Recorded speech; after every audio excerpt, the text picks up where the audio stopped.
in a basement where a heavily tattooed, heavy-set man plays drums. Join him on his journey to restore this believed to be 70s, possibly early 80s GRETSCH stop sign badge, aka the T-Roof USA badge. Beaten and worn, battered and bruised, through the grit and the grime, the dirt and the dust, will it be a bang or will it be a bust? No, seriously though, come on guys. Okay, after summoning drum keys from the deep dark abyss, I begin by taking off the tension rods and taking note of any discrepancies along the way, whether that be in like the tension rods themselves, like the threads, or the swivel nuts. Also, labeling a bag, a box, a bucket, whatever, and not losing things is key. Trust me. Just do it. Take the time to do it. Here I swap over to the drill bit drum key. I think this one's made by Evans. Gets the job done 10 times quicker. I still like to loosen them by hand first just to make sure, we're not impacting anything in or out with this thing. Already did that one. So over to this. I need to spin it around here in a second. Making sure I get everything. And right here it comes. Story of my life. Always the last bolt on anything. Dead. Back with the new drill. We get this last one off. And let me tell you, my heart hit my ass right here. When all that dust fell out, I thought it was just chewed up, destroyed bearing edge.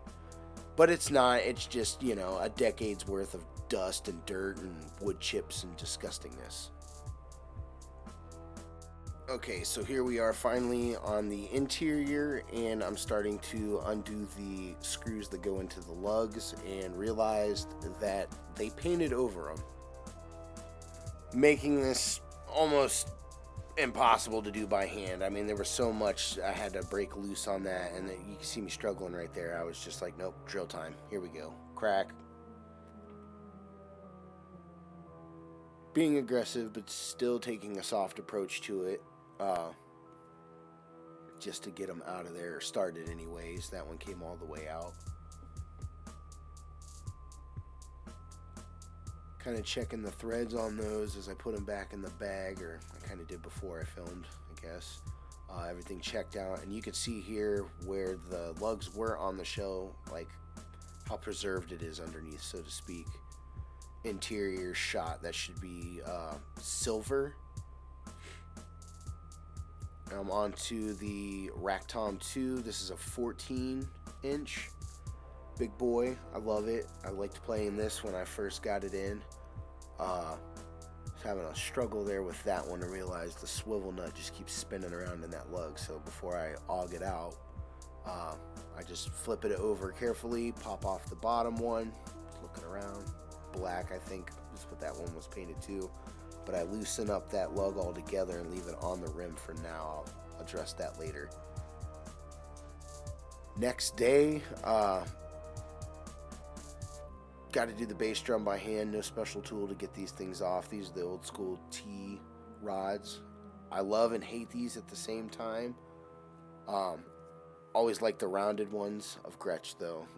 I think they're awesome when they're all shined up and light catches them just right. But here I am taking it off. I think that one there was a little bent, so I kind of put it over by itself, and I went through and I marked it here just to keep track of it. I'm going to try to straighten it out. If not, maybe Drum Factory Direct might have something close to it. If not they're pretty good about stuff. If not, I got a couple of GRETSCH guys on Facebook forums and stuff I can find that might have some parts.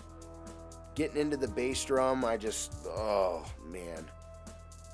It had the silver interior, but then it had this. Let me get in there and show you. Wow, look at all that noise.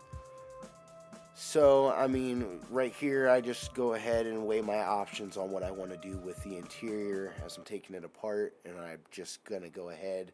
I think a guy named Mike Malone on YouTube, he's pretty awesome. He does a lot of GRETSCH stuff, and he does an episode on what paint to get to replicate that as close as possible without going too crazy overboard. So I think I'm going to go that route. Here I'm messing with the legs, and when I posted a picture of this originally, I was told those were Ludwigs, and I should have known because I got a Ludwig in the background there and a couple other ones. But same thing with the tom mount bracket, the inside kind of support post part. It too is not original to the drum set, but apparently matched the holes, and here I am taking off the felt that was underneath. It was dry rotted and gross.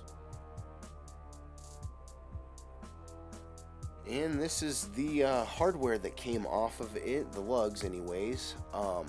Really not that bad condition. They just really need cleaned up, so I'm going to soak those for a couple days and do a lot of polishing. This is it all torn apart, staged, ready to go, I guess. Man, you can just see how dirty it is, but I'm going to do my best to do it some justice. The next step from here, since the weather's decent outside still, is just going to be sanding. Sanding, more sanding, then a little bit more, and more sanding. See you guys in part 2, man. Thanks for hanging out.